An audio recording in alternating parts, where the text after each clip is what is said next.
ولن تتوقف المملكة عن عملها الدؤوب في صديق বিশ্ব মুসলিম উম্মার প্রাণকেন্দ্র বিবেচনা করা হয় মক্কা মদিনার দেশ সৌদি আরবকে, কিন্তু সেই সৌদি আরবই এখন ইসরায়েলের হাত থেকে মুসলিমদের রক্ষায় নিতে পারছে না কোনো পদক্ষেপ। উল্টো আমেরিকা ইসরায়েলকে বন্ধু বানিয়েছে সৌদি, আর শত্রু হয়েছে মধ্যপ্রাচ্যের ভ্যানগার্ড ইরান। কাতারে হামলা করে ইসরায়েল বুঝিয়ে দিয়েছে সৌদি আরবও তাদের নিশানার বাইরে নয়। এমন প্রেক্ষাপটে ইসরায়েলের সাথে হাত মেলাচ্ছে সৌদি আরব। ইরানও বিনয়ী ভঙ্গিতে সৌদি আরবকে দিয়েছে সম্মান।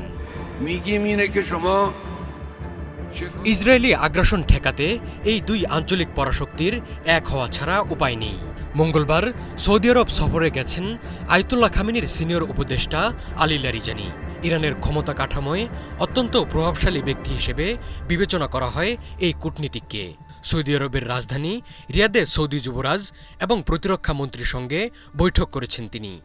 এমন এক সময় এই সফর হল যখন ইসরায়েলের বিরুদ্ধে ইসলামী বিশ্বের ঐক্য এবং একটি যৌথ সামরিক বাহিনী গঠনের কথা বলা হচ্ছে। ওয়ালটন বিএলডিসি ফ্যান খরচ বাঁচে 65% পর্যন্ত। ওয়ালটন বিএলডিসি ফ্যান ছড়ায় স্বস্তির সবুজ হাওয়া। সৌদি আরবের রাষ্ট্রীয় গণমাধ্যম জানিয়েছে, সৌদি যুবরাজ মোহাম্মদ বিন সালমান তার কার্যালয়ে ইরানের সুপ্রিম ন্যাশনাল সিকিউরিটি কাউন্সিলের সেক্রেটারি আলী লারিজানিকে স্বাগত জানান। এই উচ্চ পর্যায়ের বৈঠকে সৌদি প্রতিরক্ষা মন্ত্রী খালিদ বিন সালমানও উপস্থিত ছিলেন। বৈঠকে এই অঞ্চলের কৌশলগত বিষয়, নিরাপত্তা এবং ইসলামী দেশগুলোর বর্তমান পরিস্থিতি নিয়ে আলোচনা হয়। বার্তা সংস্থা তাসনিম নিউজ জানিয়েছে, দুই দেশের প্রতিনিধিরা দ্বিপাক্ষিক প্রতিরক্ষা সহযোগিতা জোরদার করার বিষয়ে আলোচনা করেছেন। এর আগে সৌদির প্রতিরক্ষা মন্ত্রী খালিদ বিন সালমান তেহরান সফর করেছিলেন। মঙ্গলবার কাতারে আরব ইসলামিক সম্মেলনের ফাঁকে সৌদি যুবরাজ মোহাম্মদ বিন সালমানের সঙ্গে বৈঠক করেন ইরানি প্রেসিডেন্ট মাসুদ পেজেশকিয়ান। সৌদি যুবরাজকে তিনি বলেন, মুসলিম উম্মার ঐক্য রক্ষায় সৌদি আরবের উপর গুরুদায়িত্ব বর্তায়। ইসলামিক দেশগুলোর মধ্যে ঐক্য থাকলে ইসরায়েলি আগ্রাসন প্রতিরোধ করা সম্ভব বলে বৈঠকে মন্তব্য করেন ইরানি প্রেসিডেন্ট।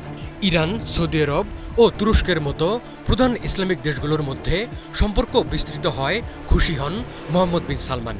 ইসলামিক দেশগুলোকে দীর্ঘমেয়াদে আরও শক্তিশালী হতে জোর দেন সৌদি যুবরাজ, যাতে ইসরায়েলের আগ্রাসন ও বাড়াবাড়ি প্রতিরোধ করা যায়।